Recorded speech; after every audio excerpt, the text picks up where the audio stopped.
Welcome back. In our last set of videos, we were exploring the greatest common divisor of multiple numbers, and we realized that it was important to know what the divisors were of those numbers. So let's start off today with the question, how do we determine the positive divisors of n? There's two straightforward cases. Some numbers have one positive divisor. There's only one of those, the number 1. And some numbers have two positive divisors, and those numbers have a special name. A number is prime if its only divisors are 1 and itself. The set of prime numbers starts off 2, 3, 5, 7, 11, 13, and continues. For example, 29 is prime because the only positive numbers that divide 29 are 1 and 29. An interesting fact that we won't prove here is that there are an infinite number of prime numbers. So this set continues on forever and is an infinite set. Any number bigger than 1 that is not prime is called a composite number. So 4, 6, 8, 9, 10, those are all composite numbers. They're called composite numbers because prime numbers are the building blocks of integers. Every positive integer is a product of prime numbers. We can say every number that's not prime is composed of a product of prime numbers. So let's say we wanted to break down an integer as a product of prime numbers. To do that, one tool is called a factor tree. We start off with our number, n, and we find a way to write n as a product of two numbers. For example, 63 is 7 times 9, which we write as numbers that we place under n as branches. 7 times 9 is 63. 7 is a prime number, but 9 is not. 9 is composite. When you have a composite number, you iterate. You see that 9 is 3 times 3, and now each of these branches is prime. The last step is to collect these prime factors, and so we would write 63 is equal to 3 squared times 7. As you're building your factor tree, keep in mind your divisibility rules. You can always divide by 2 when a number is even. You can always divide by 3 when the sum of the digits is a multiple of 3. And you can always divide by 5 when the last digit is 5 or 0.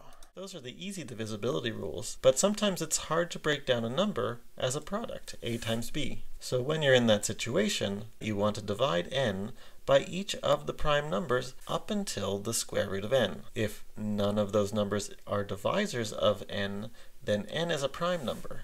Why does this work?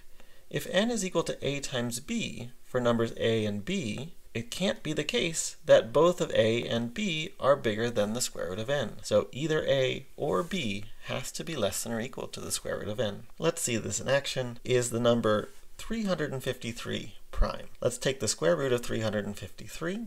That's about 18.8. So the only numbers we have to divide into 353 to determine if it's prime is the numbers 2, 3, 5, 7, 11, 13, and 17. If you divide each of those in your calculator, 353 divided by 2, you don't get an integer. 353 divided by 3, you don't get an integer. So none of those numbers divide, and we conclude that 353 is a prime number. Here's another example. Is 3,887 prime? The square root of 3,887 is about 62, so we need to check all primes up until 61. When we do that, we find that 13 divides 3,887. So we break down 3,887 is 13 times 299. It's a little hard to determine if 299 has any factors. When we take its square root, we get a number about 17. So we'll have to check all primes up to 17, and we figure out that 299 is a product of two numbers. It's 13 times 23. So when we write the prime factorization, we get 3,887 is 13 squared times 23.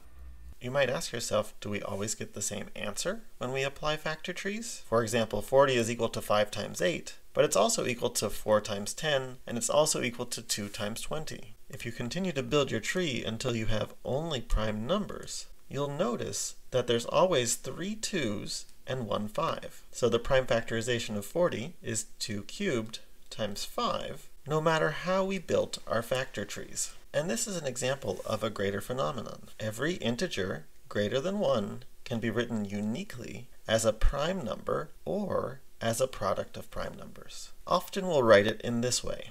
N is equal to p1 to the e1 times p2 to the e2 times ... times pk to the ek, where each pi is a prime number and ei is a natural number. And standard practice is to write the pi's in increasing order. For example, when we write 50 is equal to 2 times 5 squared, what we're saying is that 50 is equal to p1 to the e1 times p2 to the e2, where p1 is the prime 2, e1 is the number 1, p2 is the prime 5, and e2 is the number 2, and p1 is 2 and p2 is 5 because 2 is less than 5. The primes with the positive exponents are the primes that divide n. We're saying 2 divides 50 and 5 divides 50, but we're saying that 13 does not divide 50, because 13 is not one of the primes in the prime factorization. Notice that we could also write 50 as 2 to the first times 3 to the 0 times 5 squared times 7 to the 0. 3 to the 0 and 7 to the 0 are just 1. We're multiplying by 1. That doesn't change the number. In this form, the exponents of 2 and 5 are both positive, so 2 divides 50 and 5 divides 50, but the exponents of 3 and 7 are 0, so 3 does not divide 50 and 7 does not divide 50. This kind of standard form for the prime factorization can be very helpful, as we'll see in the upcoming videos. See you next time!